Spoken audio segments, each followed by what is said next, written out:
अंतरिक्ष के रेस में क्या पिछड़ रहा है अमेरिका, तो फिर कौन आगे आ रहा है, जानेंगे क्या है मामला।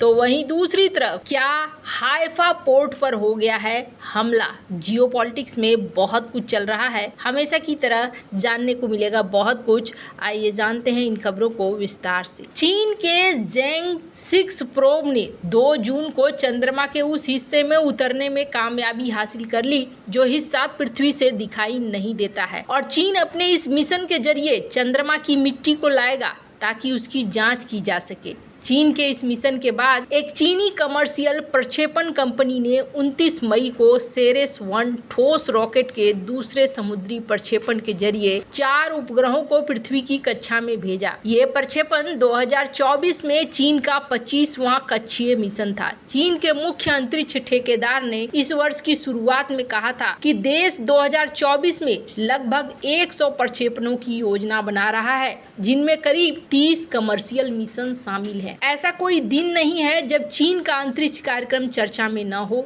चीन अंतरिक्ष क्षेत्र में एक साथ कई मोर्चों पर तेजी से आगे बढ़ रहा है, और ये मानने में कोई संकोच नहीं होना चाहिए कि कई मामलों में वो अमेरिका से भी आगे निकल रहा है। मई 2024 तक चीन के पास पहले से ही 600 से ज्यादा ऑपरेशनल सैटेलाइट हैं, और चीन की सेना ने देश के स्पेस प्रोग्राम को आगे बढ़ाने में काफी महत्वपूर्ण भूमिका निभाई है। जनवरी 2024 तक चीन ने 359 खुफिया सैटेलाइट का बेड़ा अंतरिक्ष में तैनात कर दिया है, जो 2018 के आंकड़ों से 3 गुना ज्यादा है, जिसका मकसद धरती की जासूसी करना है। चीन का लॉन्ग मार्च रॉकेट दुनिया के सबसे शक्तिशाली रॉकेटों में से है। लॉन्ग मार्च 5 अधिकतम 25,000 केजी का पेलोड पृथ्वी की निचली कक्षा में और 14,000 केजी का पेलोड जियो स्टेशनरी ट्रांसफर ऑर्बिट में ले जा सकता है। आने वाले सालों में हजारों टन पेलोड लॉन्च करने के लिए चीन 2035 तक अपने सभी रॉकेटों को पूरी तरह से फिर से इस्तेमाल करने की योजना बना रहा है, ताकि लागत कम किया जा सके। वे सुपर हैवी वेट रॉकेट पर भी काम कर रहे हैं, जो 150 टन पेलोड को पृथ्वी की निचली कक्षा तक ले जाने में सक्षम है। वहीं साल 2024 तक चीन की कोशिश फिर से इस्तेमाल करने लायक 80 टन लियो वेरिएंट रॉकेट का निर्माण करना है। चीन के बेइडो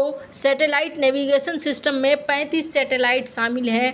इसने संयुक्त राज्य अमेरिका के स्वामित्व वाले ग्लोबल पोजिशनिंग सिस्टम यानी कि जीपीएस के लिए वैकल्पिक वैश्विक नेविगेशन सैटेलाइट सिस्टम के रूप में सेवाएं देनी भी शुरू कर दी है। ऐसा कहा जा रहा है कि बेइडो सैटेलाइट 1 मीटर के भीतर सटीकता के साथ पोजिशनिंग जानकारी प्रदान करने में सक्षम है, जबकि जीपीएस की सटीकता 3 मीटर के भीतर है। चीन 5G ग्राउंड आधारित इंटरनेट को चीन के बेइडो नेविगेशन सैटेलाइट सिस्टम द्वारा संचालित सैटेलाइट इंटरनेट के साथ एक करने पर काम कर रहा है। चीन बना चुका है अपना स्पेस स्टेशन। चीन ने 2023 में पहली बार मनुष्यों को अंतरिक्ष में भेजा था और 2007 में एक मानव रहित एक्सप्लोरर भेजा था। वहीं चीन ने अपना स्पेस स्टेशन भी तैयार कर लिया है, जो 60 टन वजनी है और इसका नाम तियांगोंग है। इस स्पेस स्टेशन में 6 चालक दल के सदस्य रह सकते हैं। वहीं अप्रैल 2024 तक 22 चीनी नागरिक अंतरिक्ष में यात्रा कर चुके हैं। बीजिंग की व्यापक रणनीति का लक्ष्य 2030 के आसपास एक चीनी अंतरिक्ष यात्री को चांद पर चलते देखना है।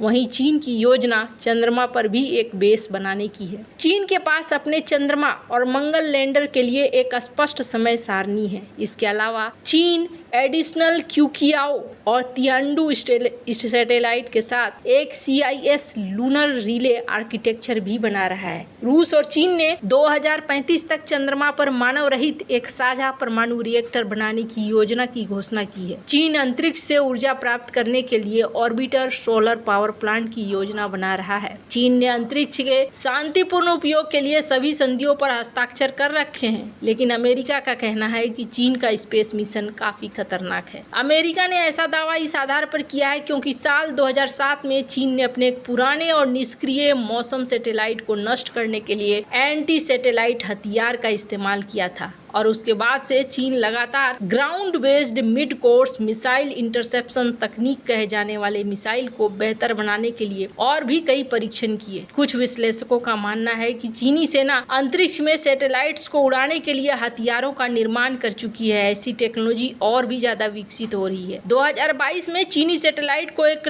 अन्य लंबे समय से मृत उपग्रह को पकड़ते हुए और कुछ दिनों बाद इसे 300 किलोमीटर दूरी तक एक कब्रिस्तान कक्षा में फेंकते हुए देखा गया था, जहां वस्तुओं के अंतरिक्ष यान से टकराने की संभावना कम होती है। ऐसी क्षमता का इस्तेमाल किसी भी विरोधी देश के उपग्रह को रास्ते से हटाने या निष्क्रिय करने के लिए किया जाता है। Anti satellite nuclear technology cyber electronic युद्ध के खतरों की संभावना से काफी ज्यादा बढ़ाता है। रूस भारी ऊर्जा तरंगों के साथ उपग्रहों को नष्ट करने के लिए परमाणु अंतरिक्ष हथियार में विकसित कर रहा है, जो दुनिया के लिए चिंता की बात है। चीन पहले ही फ्रैक्शनल ऑर्बिटल बॉम्बार्डमेंट सिस्टम का प्रदर्शन कर चुका है, जिसमें एक हाइपरसोनिक ग्लाइड वाहन एक चुने हुए जमीनी लक्ष्य पर हमला करता है। यानी चीन स्पेस से धरती पर सैटेलाइट से हमला कर सकता है। फोर्ब्स एक डेटरेंट स्ट्रेटजी का हिस्सा हो सकता है और कम समय में किसी भी दिशा से अंतरिक्ष से पृथ्वी पर कहीं भी लक्ष्य पर हमला करने में सक्षम हो सकता है। जब इसे परमाणु हथियार के हाइपरसोनिक डिलीवरी के साथ जोड़ा जाता है तो ये बैलिस्टिक मिसाइल रक्षा को और भी ज्यादा जटिल बना देगा। बैलिस्टिक मिसाइल से हाइपरसोनिक ग्लाइड व्हीकल या मिसाइल लॉन्च करने की क्षमता ये और भी ज्यादा बढ़ जाएगी।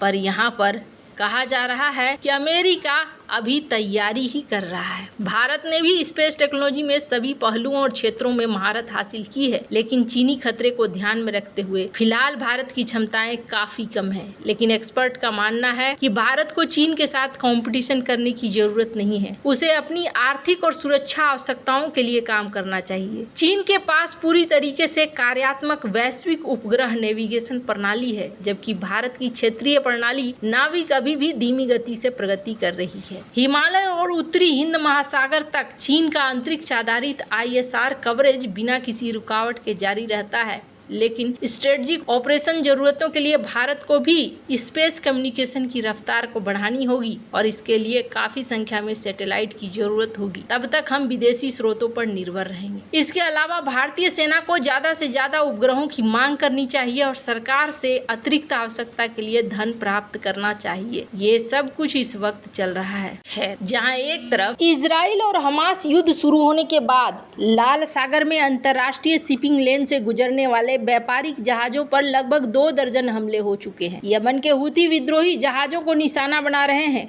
हूती अपनी हरकतों से बाज नहीं आ रहे हैं, लेकिन अब इजराइल के हाइफा बंदरगाह में जहाजों को निशाना बनाया गया है। हालांकि इजरायली सेना ने इससे किसी भी हमले की खबर को नकार दिया है। यमन के हूती समूह ने गुरुवार को दावा किया कि उसने एक इराकी समूह के साथ संयुक्त हवाई हमले किए थे, जिसमें इजराइल के हाइफा बंदरगाहों में जहाजों को निशाना बनाया गया। हालांकि इजरायली सेना ने इस दावे को झूठा करार दिया। हूती सेना के प्रवक्ता याहवा सरिया ने कहा कि गाजा के राफा में इजरायली द्वारा किए गए नरसंहार के जवाब में हाइफा बंदरगाह को निशाना बनाया गया था। वहां ड्रोन से हमले किए गए थे। इस बीच इजरायली सेना से जुड़े सूत्रों ने कहा कि ऐसी किसी भी घटना के बारे में उन्हें कोई जानकारी नहीं है। हाइफा में काम करने वाली कंपनियों के लोगों ने कहा कि बंदरगाह सामान्य रूप से काम कर रहे हैं। सरिया ने दावा किया कि एक अभियान के दौरान सैन्य उपकरण ले जाने वाले 2 जहाजों को निशाना बनाया गया। दूसरे ने एक जहाज को निशाना बनाया जिसने कब्जे वाले फलस्तीन में हाइफा के बंदरगाह पर हूती के प्रवेश प्रतिबंधन का उल्लंघन किया। साथ ही चेतावनी दी कि इजरायलियों को और अधिक हमलों की उम्मीद करनी चाहिए। नवंबर के बाद से ही हूतियों ने व्यापारी बेड़े में अपने हमलों को बढ़ा दिया है। ईरान समर्थित समूह का कहना है कि वो इजराइल, अमेरिका और ब्रिटेन से जुड़े जहाजों को निशाना बना रहे हैं। दरअसल हूती गाजा में युद्ध और पश्चिमी हवाई हमलों को रोकने की मांग कर रहे हैं। वैसे आपको क्या लगता है इन सब मामले में? आपकी क्या राय है? कमेंट कर जरूर बताएं। जल्द मिलते हैं अगली वीडियो में नई खबर के साथ।